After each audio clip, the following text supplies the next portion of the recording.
안녕하십니까. 생생매거진 오늘 박은정입니다.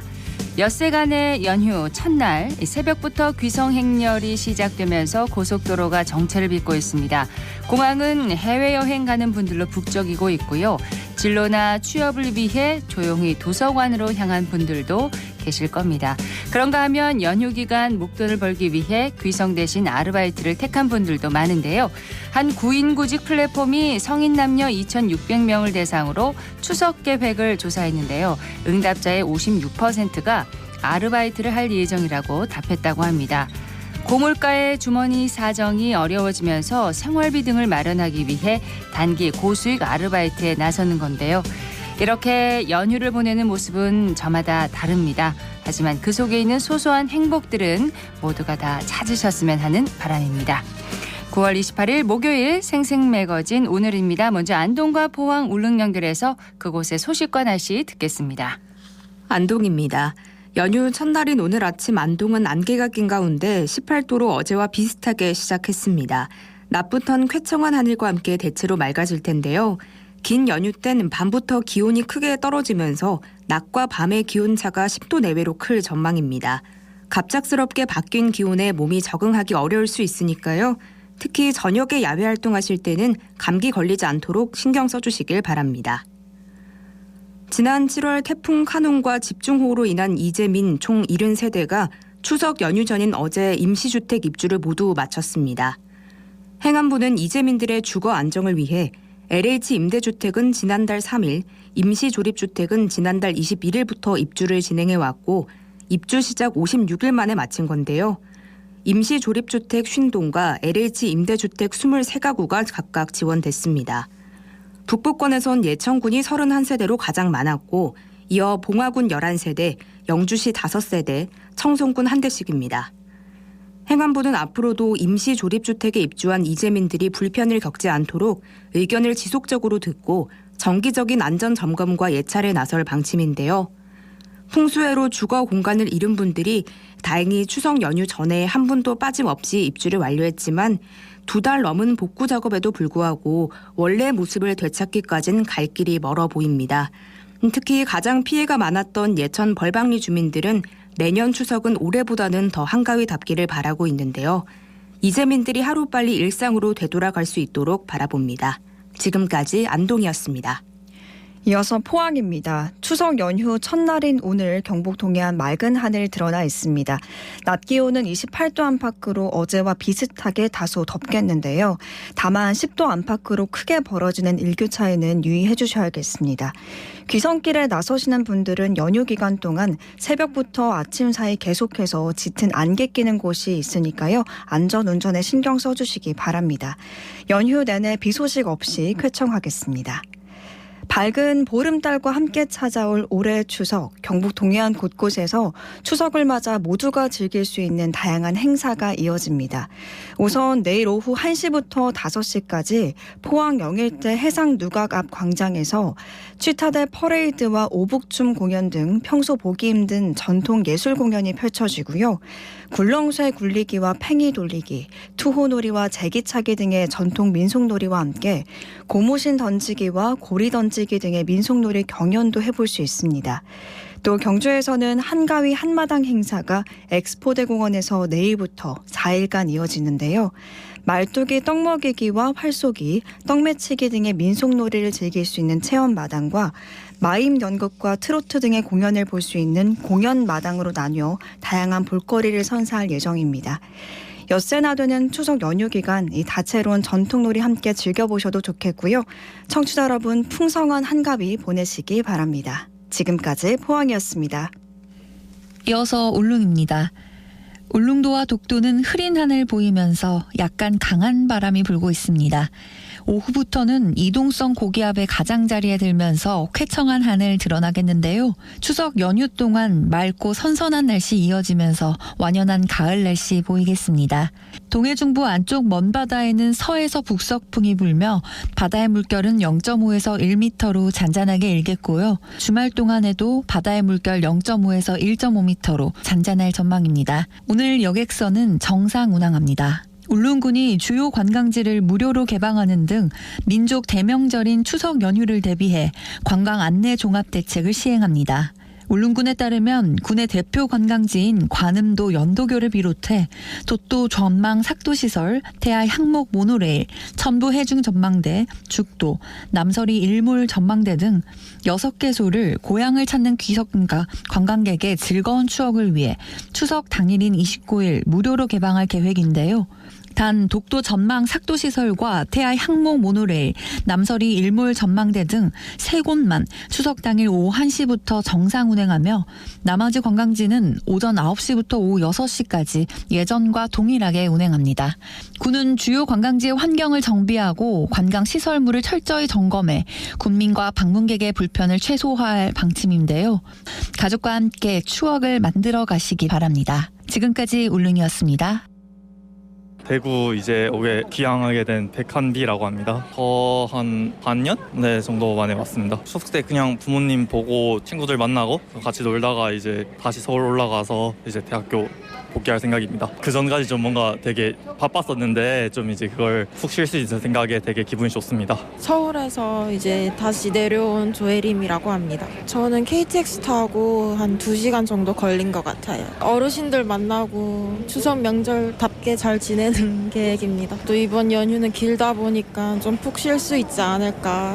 그거에 대한 기대감밖에 없는 것 같아요. 이번 연휴 되게 긴데 푹 많이 잘 쉬고 이제 재충전한 기회가 됐으면 좋겠습니다. 저 유니스트에서 대학원생으로 지금 재학 중인 서주형이라고 합니다. 현 대구가 고향이고 이번에 또 추석 맞이해서 대구로 돌아오게 됐습니다. 방향이 올라오는 방향이라서 아무래도 좀 기차표가 많이 있긴 하더라고요. 근데 내려오는 다른 친구들 얘기 들어보니까 되게 좀 기차표도 없고 좀 힘든 것 같다고 하더라고요.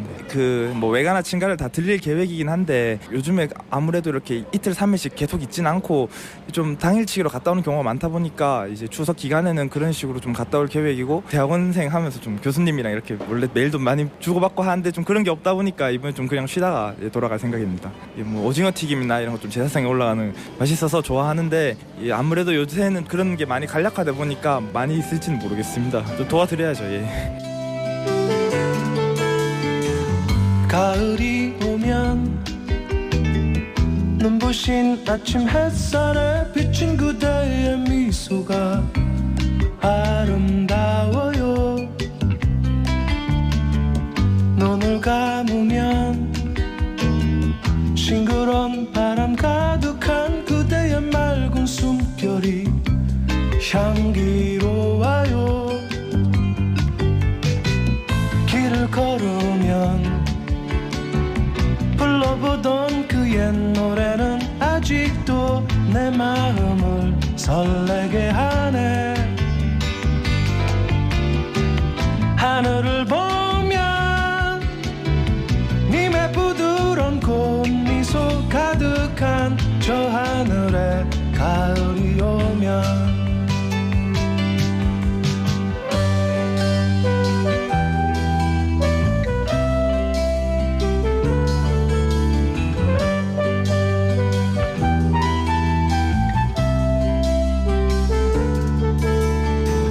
가을이 오면 호숫가 물결 잔잔한 그대의 슬픈 미소가 아름다워요.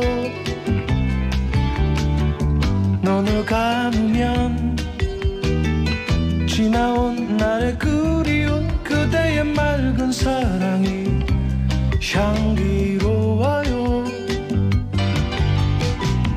노래 부르면 떠나온 날의 그 추억이 아직도 내 마음을 슬프게 하네. 잊을 수 없는 님의 부드러운 꽃미소 가득한 저 하늘에 가을이 오면 길을 걸으면 불러보던 그 옛 노래는 아직도 내 마음을 설레게 하네. 하늘을 보면 님의 부드러운 꽃미소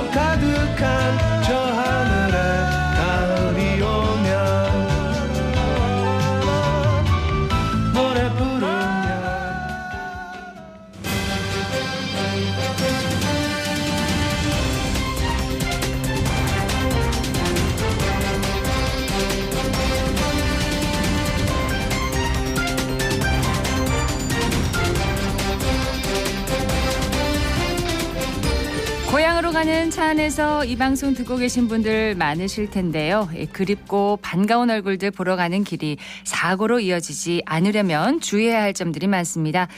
한국교통안전공단 이승준 박사를 연결해서 관련한 얘기 나눠보도록 하겠습니다. 박사님 안녕하세요. 네, 안녕하세요. 한국교통안전공단에서 근무하고 있는 이승준이라고 합니다. 네, 반갑습니다. 네. 명절에는 아무래도 이동량 자체가 많으니까 또 사고가 날 위험도 그만큼 커지지 않을까 싶습니다. 네, 맞습니다. 교통사고 분석 시스템의 최근 5년간 사고 자료를 보면요. 네. 전국 추석 연휴 일평균 교통사고 건수가 427건이고 대구 경북은 58건으로 평일보다 많은 사고가 발생하고 있습니다. 그렇군요. 네, 보통 연휴 기간 교통사고는 영유 직전에 많이 발생하고 있고요. 음주운전 사고는 연휴 기간 내에 많이 발생하고 있습니다.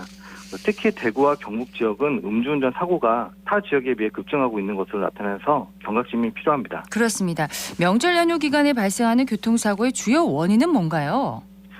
방금 말씀드린 것처럼 졸음운전, 음주운전, 그리고 전방 주시 태만의 교통사고의 주요 원인이라 볼 수 있습니다. 예. 졸음운전 같은 경우는 연휴다 보니까 가족 단위로 장거리 이동을 하게 되는데요. 차 내에 이산화탄소 발생이 증가하는 원인도 있고요. 고속도로의 도로 선형이 단조롭기 때문에 졸음 유발의 원인이 되고 있습니다. 그렇습니다. 음주운전은 당연히 삼가야 할 것이고 또 졸리면 무리하게 운전하지 말고 잠시 쉬어가는 게 좋은 거죠? 네, 맞습니다. 시속 100km로 달릴 경우 좌측만 돌아도 100m 이상을 주행한다는 것 때문에 네. 졸음운전을 정말 삼가해야 되고요. 그렇기 때문에 종종 창문을 열고 좋은 공기로 환기한다거나 차 내에서 간단한 스트레칭, 가장 좋은 거는 졸음 쉼터와 휴게소에서 휴식하는 게 가장 좋을 것 같습니다. 그렇습니다. 비슷하게 또 운전 중에 또 딴짓을 하는 거 이것도 매우 위험한 행동이 아닐까 싶은데요. 네, 맞습니다. 보통 운전자에게 외부 자극이 주어지면 차를 제어하는 능력이 급격히 떨어지는데요. 운전 중 주어지는 정보량이 많으면 이를 모두 처리하지 못해 감각이 둔해지는 인지부하가 발생하고 결국은 사고로 불러일으킬 수 있습니다. 그렇죠. 네, 운전자가 운전 중 다른 기기를 만지거나 하면 안전운전에 필요한 유효 시야가 좁아져서 차량 앞의 상황을 알아채지 못하거나 이를 인지하는 능력이 떨어져 사고로 이어질 가능성이 그만큼 커지게 됩니다. 네, 운전자 입장에서는 1, 2초 정도의 아주 잠깐의 행동이지만 그 위험성을 제대로 인지하지 못할 수도 있는 거네요. 네, 맞습니다. 운전 중 딴짓은 가장 위험합니다. 예. 보통 자동차가 제한 속도인 60km로 달리면 1초당 이동 거리는 약 17m이고 일반 도로에서 평균 차간 거리가 25에서 30m라는 점으로 미뤄볼 때 앞차가 멈춘 것을 발견하지 못하고 약 2초 동안만 딴짓을 해도 추돌 사고로 이어질 수 있다는 거죠. 그렇겠네요. 네, 예를 들면 물병을 들어 마시고 내려놓는 약 4초 동안에 자동차는 평균 67m의 운전자의 통제에서 벗어나서 운행하는 것과 같습니다. 네, 시속 100km로 달리는 고속도로나 차량 정체로 차간 거리가 좁아지는 명절에는 더 위험합니다. 그렇습니다. 잠깐이지만 아주 큰 사고로 이어질 수 있으니까 전방 주시는 잘해야 될 것 같습니다. 또 최근 몇 년 사이에 명절 연휴에 이륜차 사고도 많이 발생했다고 하던데요. 네, 맞습니다. 최근 3년간 추석 연휴 기간 발생한 교통사고의 가해 운전자 차종을 살펴봤더니 개인 이동 장치, 다른 말로 PM이라고 하는데요. 네. 개인 이동 장치와 이륜차가 증가했습니다. 추석 연휴 기간 귀성하지 않고 PM을 이용해 레저 활동을 즐기거나 이륜차를 이용한 배달 주문이 늘어나면서 관련 교통사고가 증가한 것으로 분석되었습니다. 네. 자, 이 밖에도 명절 연휴 기간에 교통사고 예방을 위해서 주의해야 할 점 또 어떤 게 있을까요? 추석 연휴 기간 발생한 교통사고 중에 가해 운전자의 법규 위반 현황을 분석한 결과 보행자 보호 의무 위반으로 인한 교통사고가 증가 추세하고 있는 것으로 나타났습니다. 네. 추석 연휴 기간 초행길을 운전하면서 익숙하지 않은 도로 환경에 보행자 보호 의무 등 운전자의 의무사항을 위반하기 쉽습니다. 그렇죠. 보행자 사고의 경우 차대차 사고에 비해 치사율이 높은 만큼 운전자들은 보행자의 통행을 방해하거나 위험을 주지 않도록 운전 시 각별한 주의가 필요합니다. 네. 횡단보도 정지선 일시정지를 준수하는 것만으로도 보행자 교통사고 예방에 큰 도움이 될 것입니다. 연휴 기간은 또 장거리를 운전을 할 경우가 많기 때문에 사전에 차량 점검을 좀 잘 하고 이동을 하는 것도 필요하겠죠. 네, 맞습니다. 그 타이어 상태와 헤드라이트, 미등 등 등화장치, 브레이크 오일이나 엔진 오일 같은 오일류 점검, 예. 워셔액 보충 같은 것들 기본적으로 점검해야 할 사항입니다. 아시다시피 타이어가 마모 상태가 좋지 않고 날씨가 안 좋으면 제동거리가 길어져서 추돌 사고가 발생할 수 있고요. 등화장치에 불이 안 들어오면 비가 오거나 야간 운전 시에 뒤따라오는 차량의 위험 요인이 될 수 있습니다. 네. 자, 이런 일은 있으면 안 되겠지만 주행 중에 운전 중에 이상한 소리가 난다. 이럴 때는 어떻게 해야 할까요? 주행 중에 이상 소리가 날 경우에는 먼저 어디서 어떤 소리가 나는지 찾아내야 됩니다. 소리가 엔진오에서 나는 것인지 아니면 계기판 또는 콘솔 박스 부근에서 발생하는 소리가 나는지를 식별해야 됩니다. 예. 그래서 우선 클러치 페달에서 발을 떼면 변속기에서 이상한 소리가 나는 건 변속기 오일이 없을 경우이고요. 주행 시 핸들을 좌우로 꺾을 때 소리가 나면 차동 장치 내부의 사이드 기어가 마모된 경우입니다. 네. 또 이상한 소리가 차체 각 부위에서 난다면 처음에는 간헐적으로 들리기 때문에 잘 인식되지 않다가 오래 달리다 보면 두드러지게 나타나는 것이 일반적입니다. 그렇죠. 네, 대개 소음이 들리기 시작할 때 이상 부분을 고치지 않고 계속 주행할 경우에 차량 성능에 막대한 지장을 주는 경우가 많고요. 그만큼 차량 정비 비용이 많이 들게 됩니다. 그렇군요. 네, 평소에 이상한 소리가 계속 들리면 점검을 받아 발생 원인을 찾고 수리하는 것이 바람직합니다. 네, 이상한 소리가 조금이라도 들리면은 점검 후에 출발을 하는 것이 낫겠습니다. 네, 자, 끝으로 명절 연휴 기간 운전하시는 분들이나 또 시민들에게 전하고 싶은 말씀이 있다면요. 네, 그 연휴에는 가족을 포함해서 동승자와 함께 이동하는 경우가 많아 대형 사고로 이어질 수 있으니까요.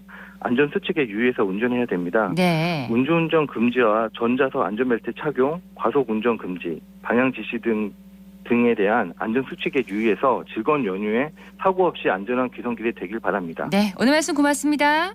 네, 감사합니다. 한국교통안전공단의 이승준 박사였습니다.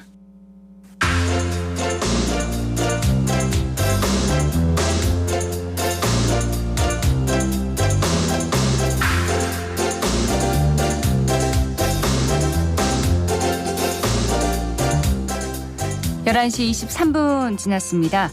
각 지자체마다 저출생의 청년 인구 유출을 걱정하는 목소리가 높습니다. 반대로 젊은 층과 아동 인구가 유입되면서 돌봄 수요가 증가해 통합 가족센터를 개관한 곳이 있습니다. 바로 대구 북구인데요. 박나연 리포터가 현장 다녀왔다고요? 네, 행복북구 통합가족센터는 총 5층 규모로 대구 북구 가족센터, 동천 다함께 돌봄센터 등 다양한 시설이 있어 주민들의 많은 관심을 받고 있습니다. 제가 방문한 날에는 공동육아 나눔터의 상시 프로그램인 오늘은 내가 요리사 수업이 진행됐는데요. 네. 추석을 맞아 아이와 함께 송편을 만들어 볼 수 있었습니다. 현장의 소리와 참가자들의 이야기 전해드립니다. 같이 오신 어머님, 할머님, 아버님 그리고 집에 있는 이모, 삼촌 얼굴 생각하면서 같이 만들어주세요. 반죽을 얇게 펴서 이걸로 찍어주시면 돼요. 이렇게 쪼물쪼물 해볼까? 반죽 이렇게 조금만 떼서 동글동글 굴려볼까요? 베트남에서 온 남소영이라고 합니다. 아기 3명의 엄마입니다. 작년에 북구로 이사 와서 그때부터 센터는 자주 다니고 있습니다. 이 프로그램은 진짜 아기 같이 참여해서 보람 있고 특히 다음 주 추석이잖아요. 그래서 떡 만들어서 한국 문화 체험할 수 있고 아기도 친독의 시간을 지냈습니다. 그 재미있는 프로그램이 많고 그래서 앞으로 계속 참여하도록 하겠습니다. 엄녀동에 사는 새해 할머니 이영입니다. 여기 새로 짓고 관심 있었는데 또 이런 홍보가 있어가지고 참여하게 됐어요. 내용도 알차고 참 좋아요. 애기도 되게 좋아하고 또 친구랑 이렇게 같이 오니까 더 좋아하고 참 좋은 것 같아요. 다양한 프로그램 이런 거 많이 해주시면 좋을 것 같아요. 온 가족이 함께 할 수 있는 그런 프로그램이네요. 네, 맞습니다. 네, 다문화 가정부터 또 할머니와 손녀까지 다양한 가족이 참여한 모습 참 보기 좋습니다. 네, 프로그램이 진행된 공동육아 나눔터는 안전한 공간에서 다양한 놀이 활동을 할 수 있고 또 육아 정보도 서로 나눌 수 있었는데요. 도서나 장난감 등 자녀 양육 관련 물품도 비치돼 있어 많은 분이 방문하고 사용하고 있었습니다. 네. 공동육아 나눔터와 상시 프로그램에 대한 내용을 강주연 가족영양 팀원에게 들어봤습니다. 보통 요즘은 집에서 송편을 잘 안 만드시고 집에서 만들기 번거로우시니까 상시 프로그램에 참여하셔서 가족들이 함께 시간을 보내고 이야기를 나눌 수 있는 시간을 마련하고자 가족 얼굴 모양 송편 만들기를 준비하였습니다. 공동육아 나눔터 상시 프로그램은 공간 이용이랑 별개로 자녀를 양육하고 있는 지역사회 주민이 조건 없이 신청을 하셔서 가족끼리 아니면 아동의 발달에 맞게 맞춰진 프로그램에 자유롭게 참여할 수 있는 프로그램입니다. 상시 프로그램의 목적은 제일 큰 부분은 가족관계 향상에 있고요. 그리고 아이들의 발달 향상에 도움을 주기 위한 목적을 가지고 있습니다. 저희가 공동육아 나눔터라고 해서 같이 공동육아를 어머님들이 오셔서 양육 정보를 나눌 수도 있고 아이들을 함께 돌보면서 소통을 증진하는 공간인데요. 여기 오시면서 보통 아이들만 참여하는 프로그램에 어머님들이 대기를 하면서 많이 양육 정보를 형성하시거나 같이 공감대를 통해서 대화를 많이 나누시더라고요. 요리 프로그램이 그래도 가족들이랑 같이 시간을 보낼 수 있는 프로그램이다 보니까 인기가 많아서 요리 프로그램이랑 그리고 아이들 대상으로 할 수 있는 오감 발달 프로그램 그리고 신체 활동 할 수 있는 프로그램 그렇게 예정하고 있습니다. 하루 종일 운영을 하나 봅니다. 네, 저녁 7시까지 현재 이용 가능합니다. 예. 그리고 뭐 이렇게 여러 가족이 함께 이렇게 이용을 해야 하나요? 혼자 갈 수는 없습니까? 1인 가구를 위한 프로그램도 마련되어 있어서 1인 가구이신 분들도 많이 방문하고 계셨습니다. 그렇군요. 이렇게 행복북구 통합가족센터가 새롭게 개관하면서 많은 변화가 있었겠어요. 네, 이번 신축 개관으로 다양한 유형의 가족을 한 공간에서 맞춤형 지원 서비스를 제공할 수 있게 됐는데요. 자세한 이야기 가족영양팀 사공진 팀장에게 들어보시죠. 행복북구 통합가족센터는 가족교육, 가족상담, 가족문화 프로그램, 다문화 가족 지원 사업 등 지역 내 다양한 유형의 가족들에게 국가의 가족 지원 정책을 실행하고 제공하는 가족 서비스 전문 기관입니다. 대구 북구 동천동에 새롭게 개관한 행복북구 통합가족센터는 시설 부분이 가장 크게 달려졌는데요. 주요 시설로는 어린이 놀이터, 작은 도서관, 공동육아 나눔터, 장난감 도서관, 다 함께 돌봄센터 등 아동은 물론 가족 모두가 함께 이용할 수 있는 공간들이 마련되어 있습니다. 저희 행복북구 통합가족센터가 이제 신축 개관함으로써 대구 북구 지역 내 다양한 유형의 가족들에게 자녀 돌봄을 위한 안전한 공간을 제공하고 모든 유형의 가족을 포용하는 통합적이고 전문적인 맞춤형 가족 지원 서비스를 제공할 예정입니다. 가족 누구나 편안하게 참여하고 이용할 수 있는 지역을 대표하는 가족 소통, 교류의 공간으로서 역할을 하고자 합니다. 개관을 기념해서요. 9월 18일부터 10월 13일 매일 오전 9시부터 저녁 7시까지 개관 기념 프로그램을 준비했습니다. 사전 신청 없이 언제든 가족과 시간 되실 때 교육, 상담, 문화 체험 프로그램 등 다양한 프로그램들을 참여하실 수 있는데요. 꼭 방문하셔서 재미있는 미션도 함께 수행하시고 개관 기념 한정판 감사 선물도 받아가시면 감사드리겠습니다. 자녀 양육과 관련한 물품도 비치되어 있다고 하셨는데 빌릴 수도 있나요? 네, 행복북구 통합가족센터에는 최대 2주 동안 장난감을 무료 대여할 수 있는 장난감 도서관도 있고요. 북카페와 실내 놀이터도 있습니다. 방과 후 돌봄이 필요한 학생들을 위한 틈새 돌봄 서비스도 제공하고 있는데요. 네. 온 가족이 함께할 수 있는 공간과 서비스, 가족의 행복도 그만큼 커지길 기대해봅니다. 네, 대구 북구의 통합가족센터를 소개해드렸는데 연휴 동안에는 문을 닫겠죠? 네, 연휴 동안에는 운영을 하지 않는다고 합니다. 예, 박나래 리포터 소식 잘 들었습니다. 네, 감사합니다.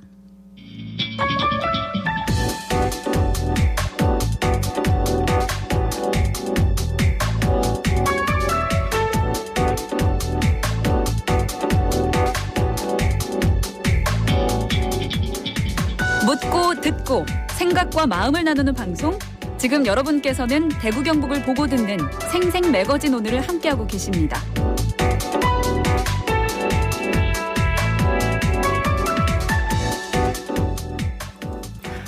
11시 30분 지났습니다. 기자의 눈으로 지역의 현안과 이슈를 들여다보는 시간입니다. 뉴스민의 김보현 기자와 함께합니다. 어서 오세요. 네, 안녕하세요. 예, 오늘은 어떤 얘기 해볼까요? 네, 오늘은 대구 지역 일생활 균형에 대한 이야기 해보겠습니다. 이 추석 연휴에 취업이 또 주요 화두일 텐데요. 네. 대구 지역 중소기업 일생활 균형 지원 방안이라는 보고서를 바탕으로 지역의 일자리 현황과 일생활 균형 정책들을 한번 짚어보겠습니다. 무슨 의미인지는 알겠어요. 일생활 균형. 예, 좀 자세하게 좀 설명을 해주세요. 네, 일생활 균형이라고 해서 1972년에 국제노동관계 컨퍼런스에서 도입된 개념이고요. 네. 이 노동 환경의 질이라는 개념에서 시작이 됐다고 합니다. 이 학자들은 일과 삶의 조화를 위한 영역, 그러니까 즉 무엇을 균형에 둘 것인가를 중심으로 정의하고 있고요. 최근에는 일과 일 이외의 영역, 뭐 예를 들면 돌봄, 여가, 건강, 학업 등을 포괄하는 개념으로 통용되고 있습니다. 이 OECD는 삶의 질 측정을 위해서 BLI, 이 배럴 라이프 인덱스 도구를 개발해서 삶의 질을 측정하고 있는데요. 이 중에서 일생활 균형의 영역은 장시간 근로자 비율, 여가 및 개인 관리 시간 이 두 개의 세부 지표로 제시를 하고 있습니다. 우리나라의 장시간 근로자 비율은요 19.7%로 OECD 평균인 10%를 상회하는 수준입니다. 네. 또 개인의 돌봄 및 여가 시간도 이 14.8시간 또 하루에 62% 정도인데요. 근데 이건 OECD 평균인 15.07시간보다 약간 적습니다. 그렇군요. 고용노동부가 산출하는 일생활 균형 지수도 있다면서요? 네, 고용노동부도 이 중앙정부 대기업 중심으로 그동안 추진되어 온 이 일생활 균형 정책을 지방정부와 중소기업으로 확산하기 위해서 지역별 지표를 개발해 지수를 산출하고 있습니다. 일생활 균형 지수는 4개 영역 26개 지표로 구성돼 있고요. 네. 지자체 일생활 균형 제도 홍보, 총 근로시간, 일여가 생활 균형 정도 지표가 상위 중요도 순위입니다. 대구의 일생활 균형 지수 궁금하네요.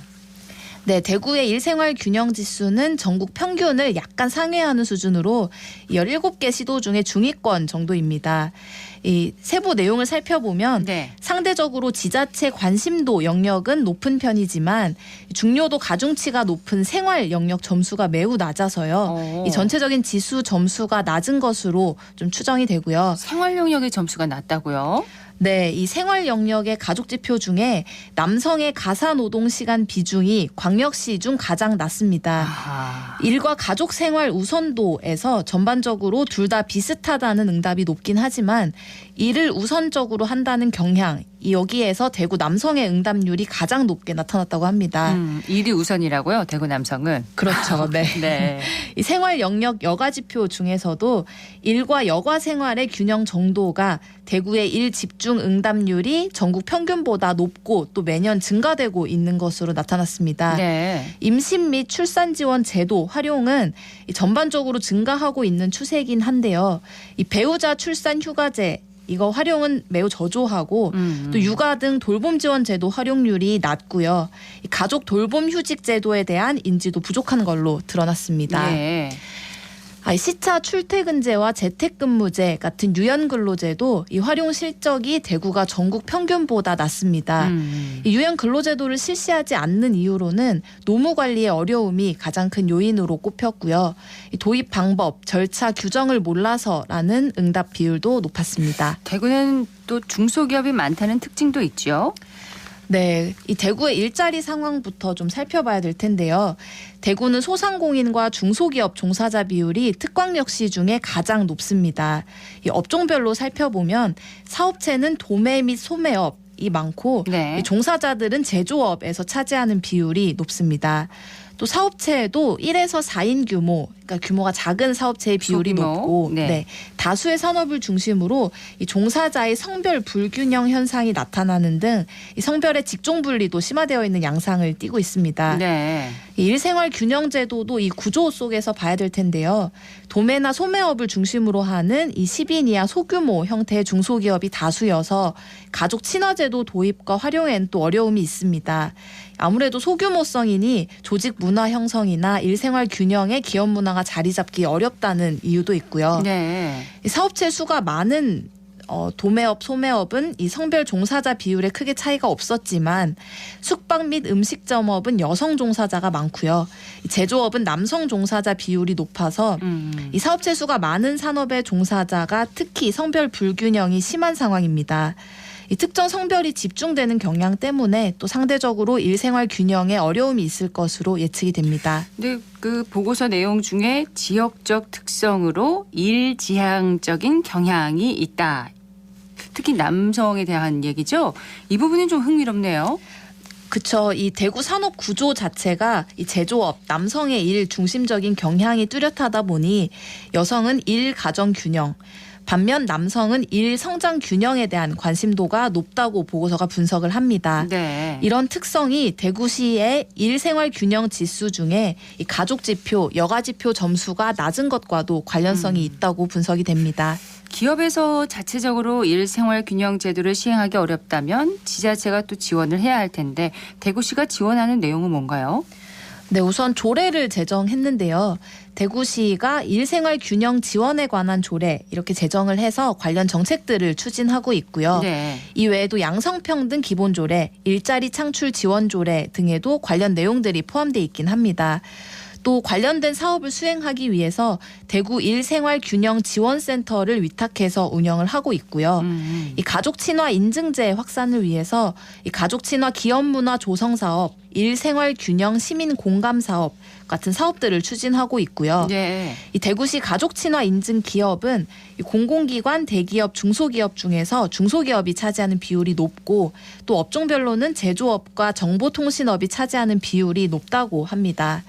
좀 더 구체적으로도 임신 및 출산 지원제도, 육아 등 돌봄 지원제도, 유연근로제 등이 있습니다. 그렇군요. 근데 제도가 있어도 결국 얼마나 잘 사용하고 있는지가 중요하잖아요.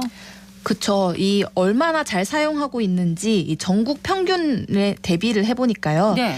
2021년 기준 대구의 임신 및 출산 지원제도 활용은 전반적으로 증가를 하고 있으나 이 배우자 출산 휴가제도 활용은 상대적으로 저조합니다. 이 배우자 출산 휴가제도 같은 경우는 전국 평균 9.3%, 대구는 7.5%로 좀 낮은 수준이고요. 그렇군요. 임신기 근로시간 단축제도도 이 대구가 7.8%, 이 전국 6.2%로 대구가 제도 활용률이 높은 편이지만 이 난임치료 휴가제도 활용은 아직까지 좀 낮은 수준이라고 합니다. 네.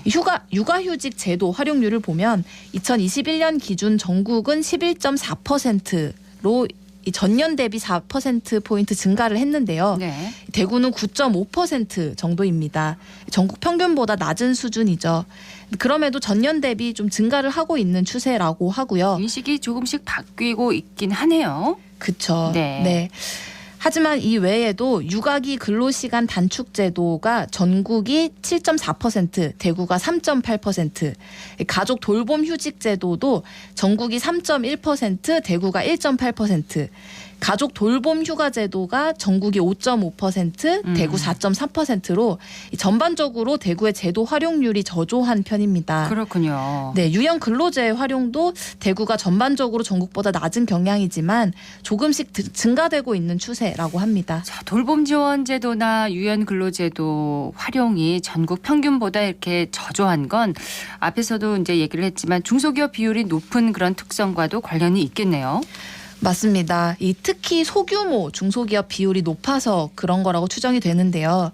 이 같은 소규모 중소기업에서는 업무 대체 가용 인력 부족 등으로 이 제도를 도입하고 활용하는 게 좀 어렵기 때문에 네. 중소기업에 적용 가능성이 높은 좀 실질적인 제도 마련, 프로그램 시행, 지원이 필요하다는 지적이 나옵니다. 자, 이 보고서에서 대구 지역 중소기업 일생활 균형 수준과 또 기업 문화 조사 결과도 발표했다면서요?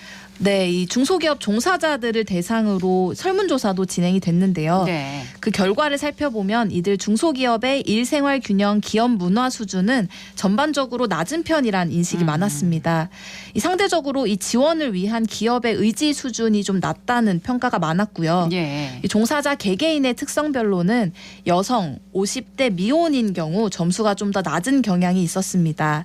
또 기업 특성별로는 근무 기업의 규모가 작고 서비스 비즈니스 및 개인 활동 중심의 산업이고 또 근속 연수가 길수록 가족 친화 미인증 일수록 점수가 더 낮았습니다. 자, 대구 지역 중소기업의 일생활 균형 실태를 살펴봤습니다. 뭐 지역적인 어떤 특성 같은 게 좀 나타나네요. 이렇게 지수를 보니까요. 기자로서는 어떻게 보십니까? 네, 일생활 균형, 이 얼핏 어려운 말처럼 들리실 수도 있는데요. 결국에 일하는 노동자가 행복하기 위한 제도라고 생각합니다. 네. 일과 삶의 균형을 이루는 건 개인과 기업 또 나아가 사회 모두에 긍정적인 효과를 줄 수 있다는 연구 결과가 다수더라고요. 특히 사회적 측면에서도 이 경제 활동을 촉진할 수 있어서 노동 경제 인구의 지속화를 보장받을 수 있다는 장점이 있습니다. 네.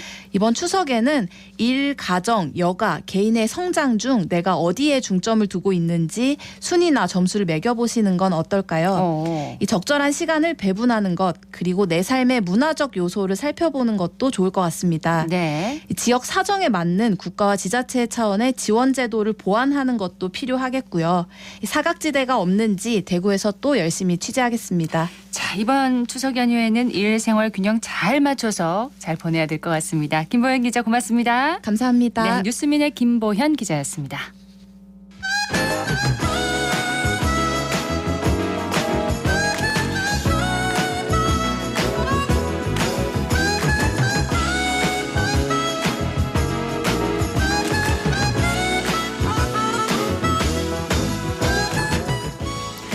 우리가 몰랐던 역사의 진실과 이면을 들여다보는 시간입니다. 다시 읽는 역사. 정만진 작가 나오셨습니다. 어서 오십시오. 예, 안녕하세요. 자, 오늘 살펴볼 역사 어떤 내용입니까?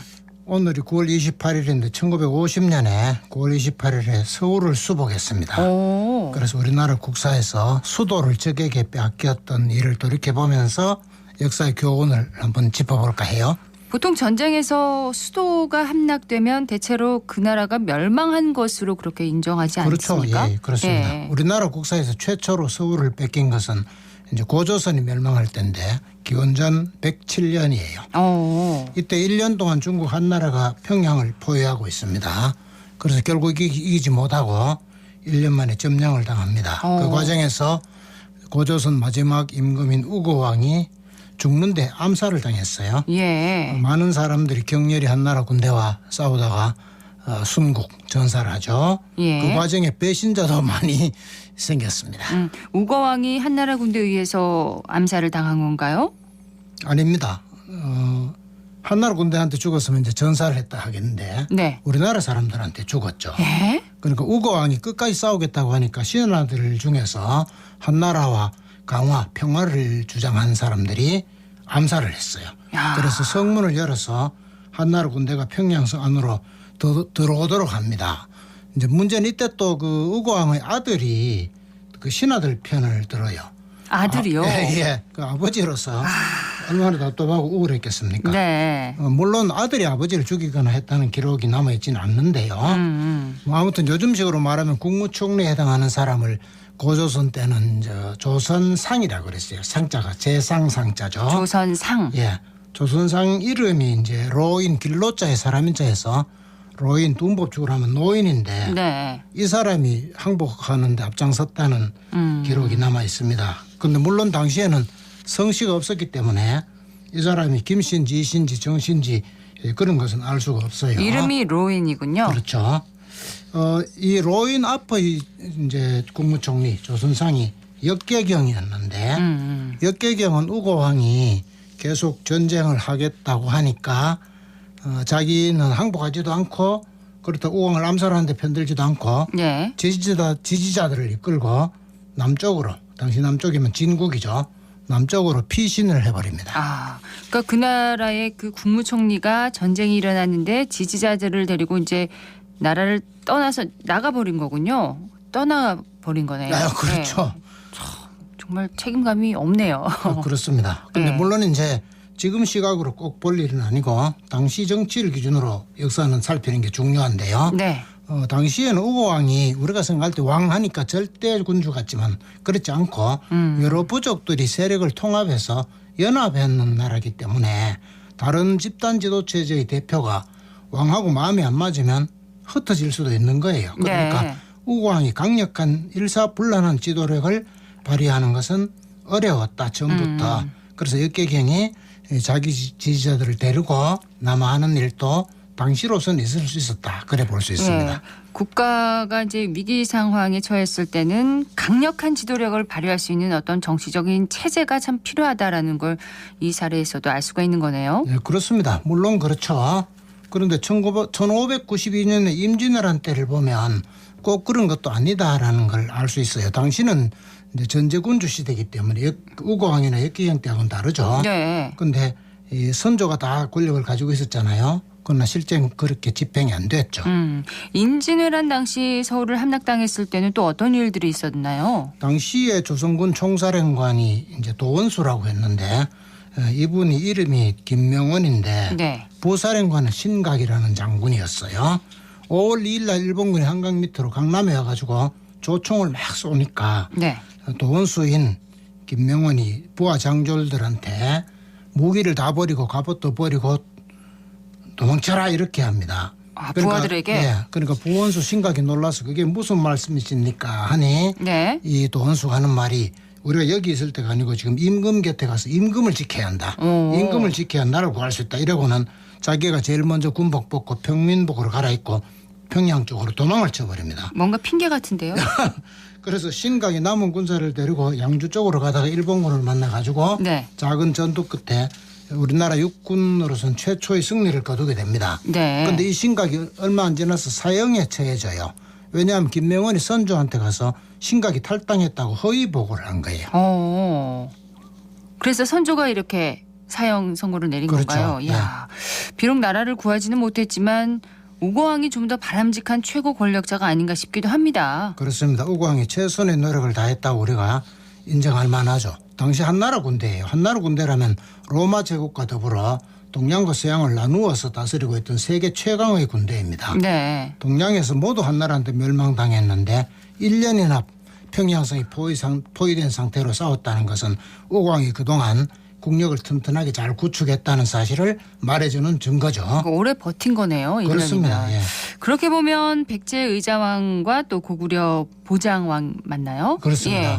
우고왕만큼 평소에 국가 관리를 건실하게 하지 못했던 것 같습니다. 그렇죠. 당시 그 기록에 보면은 당나라 군대와 신라군이 연합군을 형성해서 백제를 공격하는데 그게 660년 7월이거든요. 예. 김유신이 황산벌에 도착한 게 7월 9일이고요. 당나라 군대는 그 다음 날 금강에 도착합니다. 그런데 사흘 뒤에 의자왕이 서울을 버리고 도망쳐서 공주로 갔어요. 그리고 며칠 더 지나가 닷새 뒤에 7월 18일에 항복을 하니까 9일 만에 항복한 거 아닙니까? 너무 빨리 우고왕은 항복했네요. 1년인데 비교도 네. 안 되죠. 예. 9일 만에 이제 백제가 망한 건데 지금 그렇죠. 생각해도 참 믿을 수가 없네요. 고구려는 어땠습니까? 고구려는 그보다 낫습니다. 왜냐하면은 668년 8년 뒤잖아요. 9월 21일에 당나라 군대와 신라군이 평양성을 포위했다고 기록에 남아 있습니다. 네. 그런데 그 뒤에 이제 보장왕이 대신들 등 20만 명의 국민들을 데리고 당나라를 끌려갔다고 나오는데 그 날짜는 안 나와요. 그런데 10월 22일 그러니까 한 달 뒤에 문무왕이 김유신에게 신라 최고의 벼슬인 태대각간이라는 벼슬을 내립니다. 네. 그러니까 전쟁이 끝났기 때문에 농공 행상을 한 거 아니겠습니까? 그렇죠. 그러니까 보장왕도 한 달이 채 안 되어서 항복했다. 그러면 의자왕은 9일, 보장왕은 길게 봐도 30일, 네. 우고왕은 1년. 비교가 되지 않습니까? 어쨌든 우고왕이 1년을 싸운 것은 참 대단한 일이다. 이렇게 그렇죠. 볼 수가 있는데 예. 최고 지도자 하면은 나라를 뭐 경제적으로 부국을 만들고 또 군사적으로 강국을 만들어야 일반 국민들이 잘 살 수 있는 법인데 그렇게 보면 의자왕과 보장왕은 그런 성군이 아니었다고 봐야 되겠네요. 예, 좀 돌아가신 분한테 미안하지만 좀 비겁한 왕이 아니었나 이런 생각이 들고요. 그래도 9일은 너무합니다. 그렇죠. 예. 네. 근데 조선시대와도 마지막 왕인 고종도 역시 목숨을 바쳐 싸우는 것도 아니고 네. 순종도 뭐 조금 비슷했죠. 아무튼 최고 지도자를 잘 만나야 된다 이런 교훈을 얻을 수 있는데 물론 당신은 선출하지 않았으니까 뭐 어쩔 수 없는 측면도 있겠습니다. 네. 역사에서 왕위를 형제나 아들에게 물려주지 않고 국민의 존경을 받는 인물에게 좀 평화적으로 선양한 뭐 그런 사례는 없었나요? 그게 저 로마에 있는데요. 로마에 보면은 옥타비아누스 이후로 이제 제국이 되지 않습니까? 네로 시대를 약간 거친 다음에 로마의 평화 시대라고 해서 팍스 코리아라고 하는데 네. 이게 약 200년 가까이 백수십 년 진행이 됩니다. 이때는 황제를 아들한테 세습하지 않고 어느 황제가 정해지면 그 다음 세자를 누굴 정하냐면 국민들이 가장 훌륭한 인물이라고 평가받는, 요즘 말하면 국회에서 대충 뽑았다고 볼 수 있겠는데 네. 이 사람을 세자로 정해요. 그러니까 지금 뭐 거의 선거하듯이 거의 비슷하다. 로마 시대예요. 네. 그래서 이 로마의 최고 전성기가 이때 이루어졌다. 예. 그렇죠. 그러네요. 마르쿠스 아우렐리우스가 로마 전성시대 마지막 황제였다면 그러면 그는 아들에게 황제 자리를 물려줬다는 의미가 되는 건가요? 그렇죠. 그러니까 마지막이란 거는 이제 선양을 안 하고 세습했다는 거죠. 그 자기 아들이 뛰어나지 못한 걸로 평가받았던데 콤모두스라는 사람인데 네. 여기 물려주면서 로마는 점점 쇠약기로 접어듭니다. 물론 예외는 있죠. 왜냐하면 우리나라 경우에는 세종이 최고 예외잖아요. 세종 이름이 이도인데 이방원이 물려줬지 않습니까? 예. 그리고 물려준다고 해서 꼭 나쁘다고 볼 수만은 없죠. 그러네요. 예. 예. 자, 다시 이제 화제를 1950년 9월 28일로 보겠습니다. 근데 9월 28일을 서울 수복의 날이라고 기억을 하고 있고 또 10월 1일을 국군의 날, 국군이 38선을 돌파해서 북진한 날이라고 해서 기념을 하고 있는 거죠. 그렇습니다. 역사적으로 어떻게 역사적으로 봐야 될까요? 매우 중요한 의미가 있죠. 왜냐하면 9월 28일에 수복을 했고 또 10월 1일에 38선을 돌파했기 때문에 그런 일이 없었으면 우리나라 국군의 사기는 점점 떨어졌을 것이고 네. 자칫하면 망할 수도 있지 않았습니까? 그러니까 개인이나 국가나 모두 다 언젠가는 한번 이기고 승리하는 능력이 있다는 자신감을 회복할 수 있는 계기를 가지는 것은 네. 매우 중요하죠. 6.25에서 그걸 가지고 관찰하고 반성하라고 했으니까 우리는 이러한 역사에서 늘 반성과 관찰을 통해 교훈을 얻어야 되겠습니다. 10월 1일 국군의 날만 잘 기억을 했는데 9월 28일 서울 수복의 날도 기억을 잘 해야 되겠습니다. 그렇습니다. 예. 자, 오늘 지금까지 정만진 작가였습니다. 고맙습니다. 예, 고맙습니다.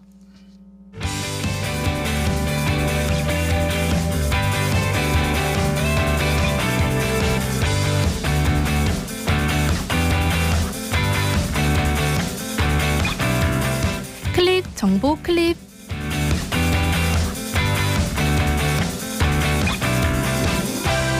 오늘부터 6일간의 추석 연휴가 시작됐습니다. 교통안전에 유의하셔야겠는데요.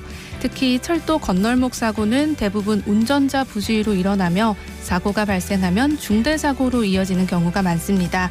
따라서 철도 건널목을 건널 때는 다음의 안전수칙을 반드시 지켜주시기 바랍니다. 철도 건널목 진입 전에는 일단 정지하고 기차가 오는지 살피고 건넙니다. 차단기와 경보기가 작동할 때는 통행을 삼가고 차량 꼬리 물기와 예측 출발을 하지 않습니다. 만약 차량이 건널목에 갇힌 경우엔 차단기를 돌파해서 건너고 차량이 멈춘 경우엔 사람이 먼저 대피해서 소중한 생명 지키셔야겠습니다.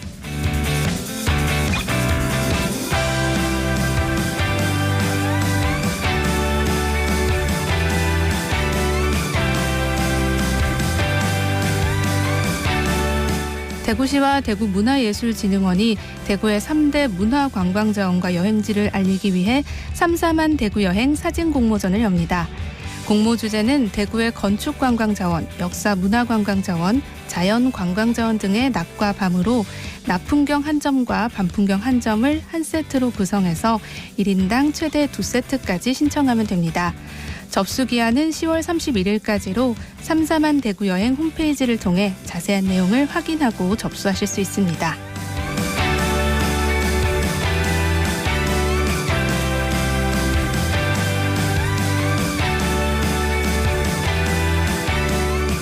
대구시는 추석 연휴 기간 동안 자전거 이용 시민들의 편의를 위해 자전거 무상 점검과 수리센터를 운영합니다.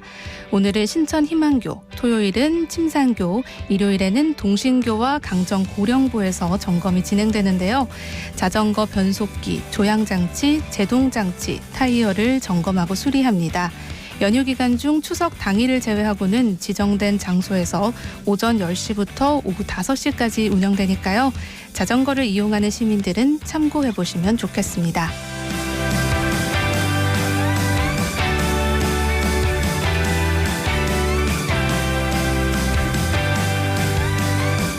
명절 음식을 맛있게 먹다 보면 연휴 뒤에는 체중이 늘어있는 경험 한 번쯤은 있으셨을 텐데요. 명절 음식은 평소 음식과 달리 열량이 2배 이상 차이가 납니다. 송편 5개나 약과 2개는 300kcal로 밥 한 공기의 열량과 같고요. 200ml의 식혜 한 컵도 250kcal니까요. 열량을 계산해서 적당량을 먹는 게 좋겠습니다. 또 채소는 한번 데쳐서 조리하고 팬을 먼저 뜨겁게 달군 뒤 기름을 두르면 기름 흡수를 줄일 수 있으니까요.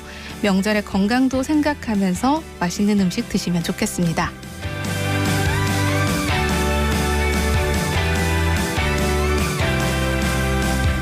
명절의 화기애애한 분위기 속 간혹 찬물을 끼얹는 질문을 하는 친척들이 있죠. 한 기업에서 한 설문조사 결과에 따르면 명절 연휴 가족 간 갈등을 일으키는 대화 소재 1위는 취업, 2위는 성적, 3위는 결혼 이야기였습니다. 이번 추석에는 모두가 공감할 수 있는 소재로 대화해보는 건 어떨까요? 지금까지 클릭 정보 클립 서유리였습니다.